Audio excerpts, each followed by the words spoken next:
I knew the moment was coming the second I saw that smug little bastard in the snakeskin loafers walk into the meeting with a ring light under one arm and his dad's approval under the other. But it still hit like a sucker punch when the VP looked me dead in the eyes and said, "Thanks for the effort, Marissa, but we're looking for something a little more innovative." Innovative, that was his word. Like I hadn't just spent 6 months mapping every choke point in our biggest client's infrastructure. Sable Calm, the one keeping our lights on since before the intern pool started shaving, and distilling it into a laser-focused $50,000 plan that could have stabilized their systems, saved their contract, and probably added 3 more years of partnership. I still had the printout of my proposal in my lap when they approved a $300,000 brand initiative for the VP's son, a campaign targeting Gen Z for a B2B security software client with drone footage and neon, 300 grand for something that looked like a rejected Mountain Dew ad and a TikTok from someone mid-concussion. I didn't say a word. I just nodded like a good soldier while they handed our future over to a 26-year-old whose last big idea was make the logo 3D so it pops. No joke. He said that in a real meeting and got applause. If you're still here and you're already seething for me, do me a solid, subscribe and like this story. I promise it gets even worse before it gets better. And hey, it seriously helps the team keep sharing stories they probably shouldn't be telling. Anyway, after the meeting, I went back to my desk, took a long sip of cold coffee, and watched them roll out the campaign deck. They didn't even bother hiding it from me. I guess when you've been publicly dismissed as not disruptive enough, they figure you've got nothing left in you but quiet quitting and budget spreadsheets. I flipped through the VP's son's slide deck out of morbid curiosity. There were literally memes in it. One slide just had a photo of a raccoon in sunglasses and the words "Sable Calm, but make it vibes." I wish I were joking. The real cherry on top, I watched from the back of the room while they toasted his bold approach with cupcakes shaped like hashtags. Meanwhile, my pitch, the one with actual data, client feedback, and a 5-year retention projection, sat in the recycle bin of a Slack thread like roadkill. Even had the gall to send out a company-wide newsletter calling it a game-changing pivot to modern relevance. I went home that night and didn't even bother with dinner. Just sat on the couch in my blazer, staring at my ceiling fan like it owed me an apology. Because here's the thing, it wasn't just the dismissal.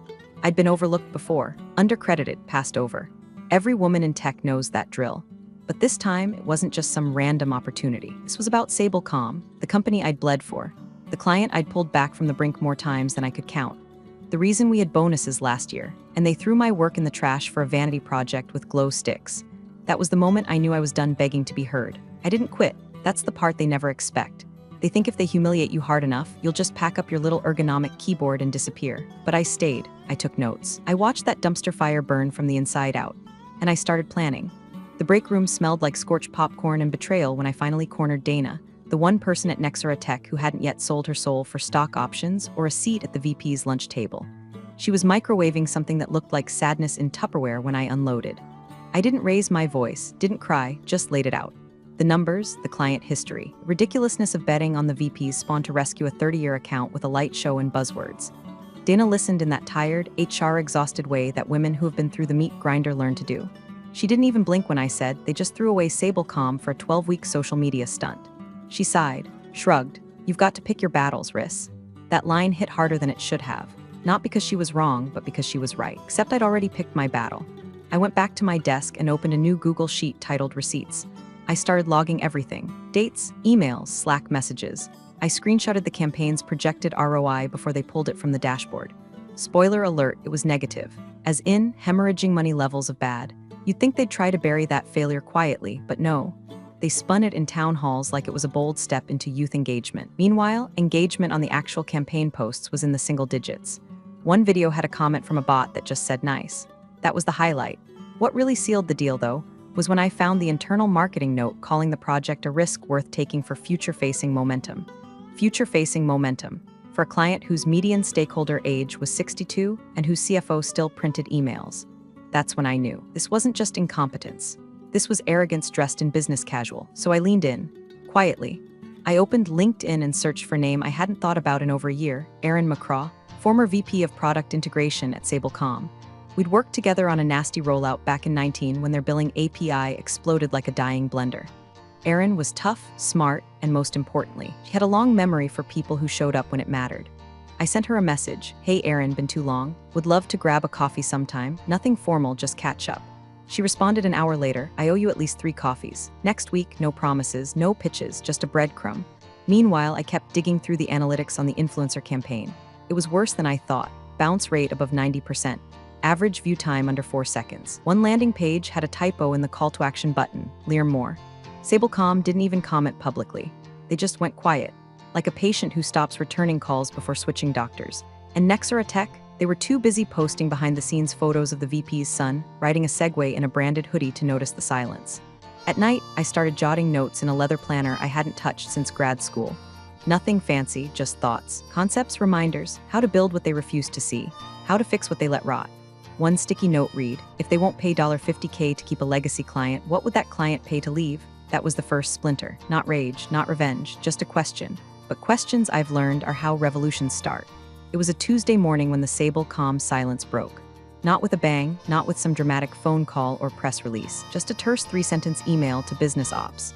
After extensive internal review, Sablecom will not be renewing its partnership with Nexera Tech. We appreciate the years of collaboration. Final transition dates are outlined in the attached document.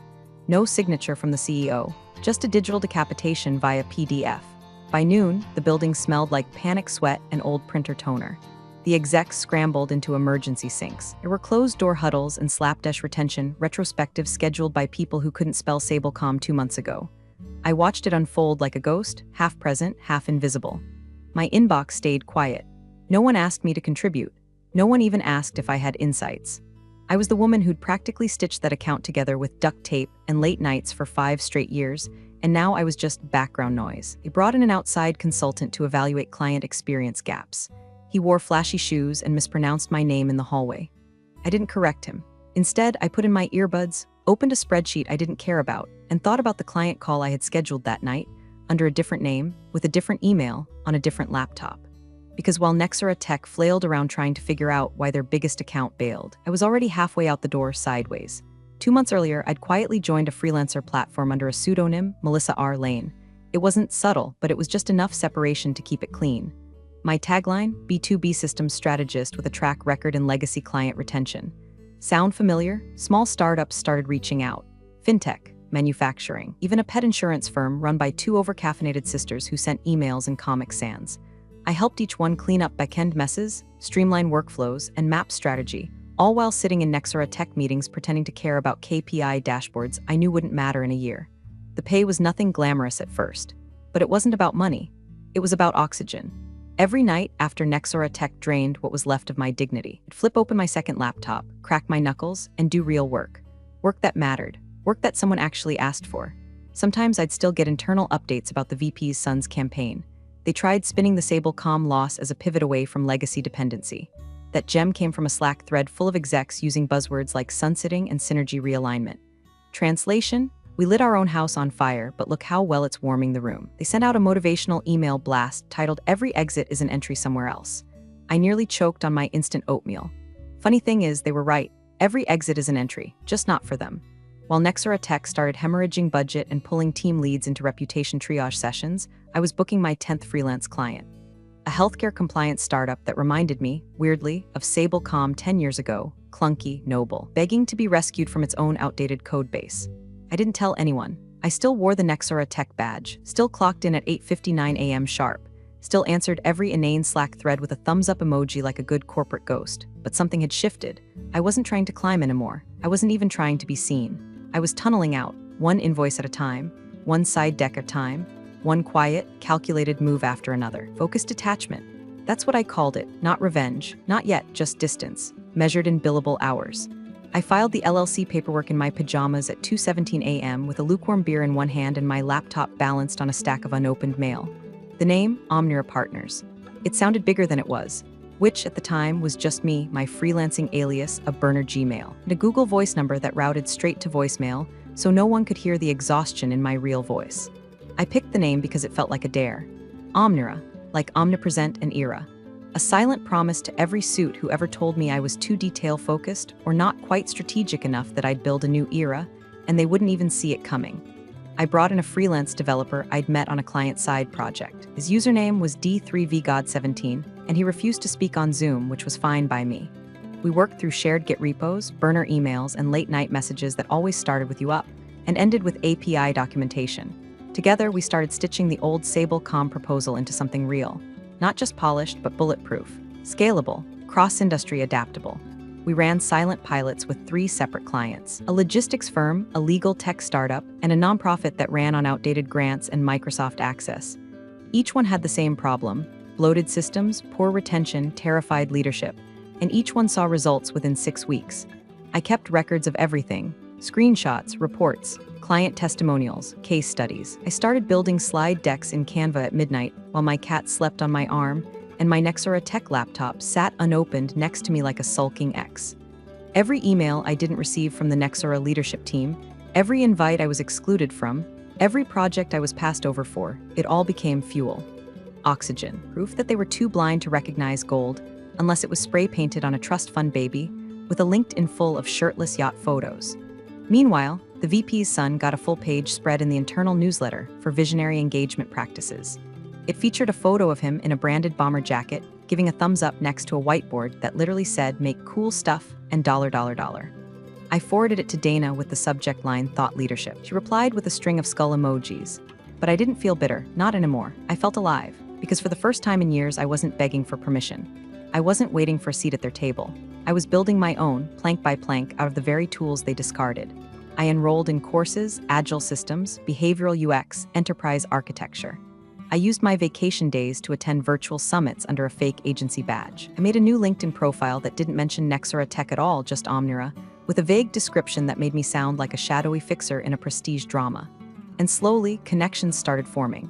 Strategic intros, random DMs from former clients, a late-night Slack ping from a marketing director who said, "Hey, saw your name on a doc for a vendor. Are you doing independent work now?" I never answered directly, just smiled to myself and said, "Let me know what you need." I built a Notion dashboard so big and layered it looked like I was plotting a heist, because I was, not for money, not for titles, but for the chance to prove that quiet women who build behind the scenes are more dangerous than 1,000 loud boys with borrowed ideas and corporate jet passes. Omnira was still invisible, but it was growing. And just like mold in a forgotten corner office, it was about to spread. They always circle back when they're desperate. The leadership offsite was held at some overpriced conference center with faux rustic vibes, exposed beams, Edison bulbs, and catered quinoa that tasted like printer paper. It was the kind of place where they hand you a branded notebook at the door and pretend it's investment in employee creativity. I wasn't even supposed to be there, technically. But the director of talent pinged me the night before. "Hey, quick favor, could you run a session tomorrow on strategic structuring? Just walk the new hires through your system. You know, the one you mapped last year for the ops overhaul? You're so good at simplifying the technical. Simplifying the technical. Translation, come teach the children the kingdom you built before we hand them your throne." I stared at the message for a full 5 minutes, then typed back, "Of course, happy to help." Sent it with a smile so fake it could have been on a corporate coffee mug. So the next day, I stood at the front of a room full of eager 25-year-olds with branded thermoses and anxiety disorders, and walked them through Marissa's method, a name I did not invent, but had grown used to hearing tossed around like an office yoga mat. It was the very framework I'd pitched for $50K 2 years ago, the one they called uninspired, the one they'd buried while funneling 6 figures into a Gen Z light show. Now they wanted me to serve it on a silver platter to their fresh meat like it was some ancient wisdom from the mountaintop. I didn't flinch. I smiled, clicked through my slides, told stories, wove it into a neat little masterclass, complete with implementation tips and color-coded workflows. I never once mentioned the all-nighters, the canceled weekends, the hours stolen from my lungs while the VP's son live-streamed drone shots of parking lots. When it was over, the director clapped like she discovered sliced bread. "See? You have such a knack for this," she beamed. "We should record it next time. Sure, maybe frame it too." That night I walked past HQ on my way home. Cold wind, empty sidewalks, office lights still flickering from someone else's late-night panic. I crossed the street, stopped a narrow building wedged between a vegan bakery and a vape shop. The for lease sign in the second-floor window had been taunting me for weeks. I pulled out my phone, typed in the number, and dialed. By midnight, the lease for Suite 2C was signed. 300 square feet, exposed brick, a window that faced Nexora Tech's gleaming lobby. I didn't tell anyone, not yet, but something in me clicked into place. A quiet internal lock snapping shut. No more begging, no more pretending. That same night, while feeding my cat and eating cereal out of the box, I got a notification on my burner phone, the one tied to Omnira. It was from Aaron McCraw, my old Sable.com contact, an encrypted calendar invite, no subject.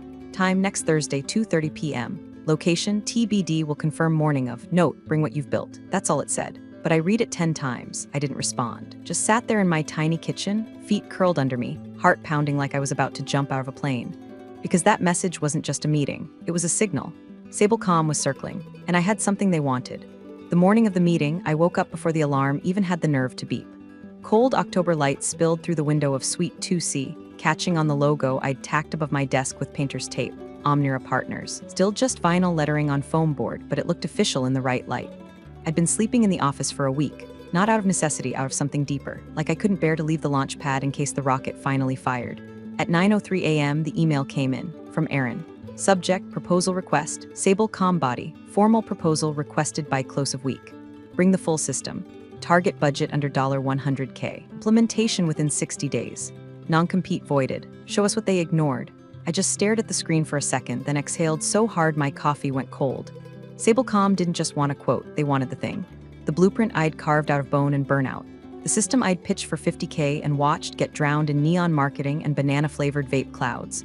Now they wanted it, all of it, in black and white. I opened a blank slide deck and titled it the same name I'd given my very first prototype doc 2 years ago. Legacy Stream 3.0, Stabilization Through Simplicity. Catchy? Not really. Accurate? Down to the bone marrow. For the next 48 hours, I disappeared. Ate crackers, slept on a yoga mat, showered at the gym 2 blocks over. I built the proposal in silence, no Slack threads, no circling back, no brainstorms with people who only showed up for credit. I'd lived inside this idea for so long it felt like therapy, just to write it down properly. A 90-page master proposal, including system maps, cost efficiency projections, and an implementation timeline that made their old partner's version look like duct tape and prayer. And yes, I kept it under $100K, not because I had to, but because I wanted it to sting when they compared it to the $300K influencer campaign that gave them viral embarrassment and a 4% conversion rate. Every section ended with a single line. What was ignored can be refined. What was refined can be owned. I sent it off at 2:14 a.m., no cover letter, no emoji, just the work. Then I closed my laptop and stared out the window at Nexera Tech's empty offices glowing across the street like a haunted fish tank. They had no idea what was coming. By noon the next day, Aaron replied, "This is exactly what we needed. You thought ahead in every direction. One note, we'd like to sign somewhere discreet. Suggest a location. Discreet." That word landed like a bell ringing inside my ribcage. Not schedule a call, not loop in procurement. No committees. No NDA-fueled delays. They were ready. All I had to do was pick the battlefield. I didn't hesitate. I booked a private conference suite in the glass high-rise across from Nexera Tech, top floor, tinted windows, espresso bar in the lobby. Fancy enough to be neutral, close enough to be surgical. I could see their boardroom from the elevator. The irony nearly knocked me over. The night before signing, I stood in the middle of my tiny office with the contract draft printed and clipped neatly in a leather folder, just breathing. Nervous wasn't the word. It was electricity, pressure. Like I was standing in the eye of a storm I'd been hand-seeding for years. No one had handed me this. No one opened a door. I'd built the house brick by bruised brick. And now the biggest client my former employer ever had was about to walk through my door. The final version of the contract came through with one line in the notes field. Let them keep the buzzwords. We'll take the systems. I smiled, closed the file, and looked out the window. Tomorrow I'd walk across the street, and they'd never see me coming. It started with a ping. Nexera Tech's bloated CRM system, overbuilt, undersecured, and as nosy as a church gossip, flagged a metadata anomaly buried deep in a vendor file. Some junior analyst, probably half-caffeinated and 2 weeks into onboarding, spotted my name attached to a back-end implementation spec. Not Marissa Lane, but the alias I'd been using for pilot programs. MR, Lane, close enough. Within an hour, the Slack threads lit up. Screenshots, red-circled names. Didn't she used to be? Whispers echoing through digital hallways. By 11 o'clock a.m., the VP was in full tailspin. He'd been so smug, so utterly convinced Sable Calm's departure had been mutual realignment, that he hadn't noticed they'd gone shopping, and certainly not that they'd walked straight into the arms of the woman he'd ghosted after the boardroom pitch massacre. I imagined the moment like a scene from a procedural drama. Him pacing in his office, tie loosened, yelling into a Bluetooth headset. Who the hell is Omnira Partners? No public website, no LinkedIn presence, no press release, just a growing buzz in his gut, telling him someone had played a longer game than he knew existed. Meanwhile, I was in a plush swivel chair on the 19th floor of the Argent building, sipping espresso from a porcelain cup, while the Sable Calm CEO reviewed the signature page. Erin sat across from me, cool as ever. Her tablet glowing with contract language we both knew was carved from months of mutual trust and silent alignment. We didn't gloat, didn't need to. The real revenge wasn't the money, it was the erasure. The fact that Omnira had ghosted in under their radar, set up camp in their blind spot, and recaptured the crown jewel without a single LinkedIn post. But I wasn't done. At 2:42 p.m., 18 minutes before the Nexora Tech Q4 board meeting, I opened my old work email. Still technically active due to a clerical oversight. Still connected to 3 internal distribution lists. I typed out a short final message to Kira Munro, one of the few people still there who ever truly had my back. Subject, quick heads up body, hey Kira, might want to check the 3 p.m. board packet.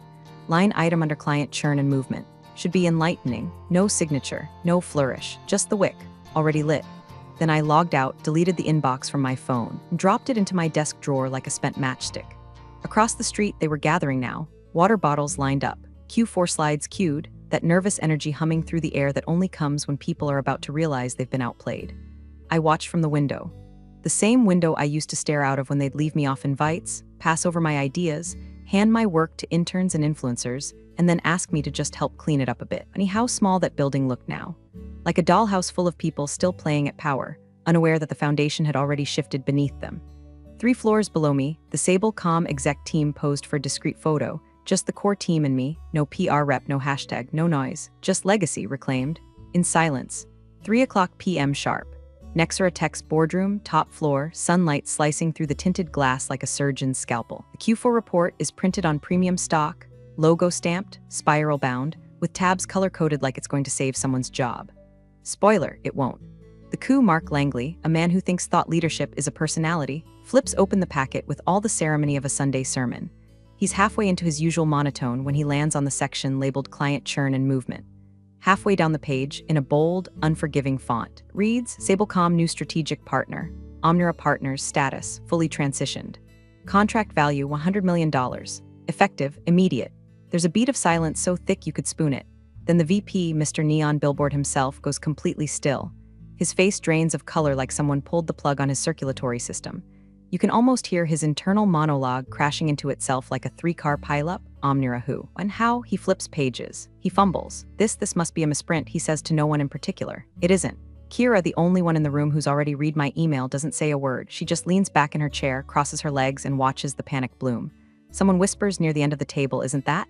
Another voice, confused, Marissa's thing? Then nothing. Just the sound of reputations imploding in slow motion. Across the street, 19th floor, Argent Building, I'm holding a black Montblanc pen, a gift from Aaron that morning.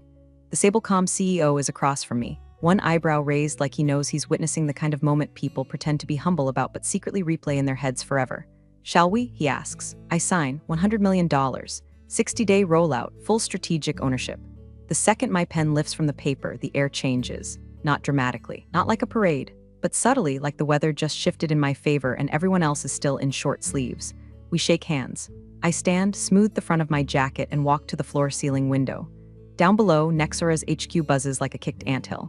Inside those walls, I know what's happening. Finger-pointing, excuses, rapid-fire emails to legal and PR. Somewhere, VP is already drafting a statement that begins with in today's evolving market, and I don't feel giddy.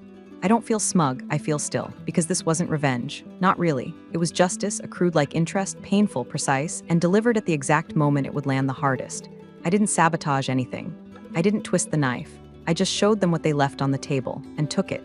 For a moment, I think about all the times I was told to stay in my lane, let leadership handle it, be a team player. The meetings where I had to smile, while someone else presented my work with the confidence of a toddler in a superhero cape.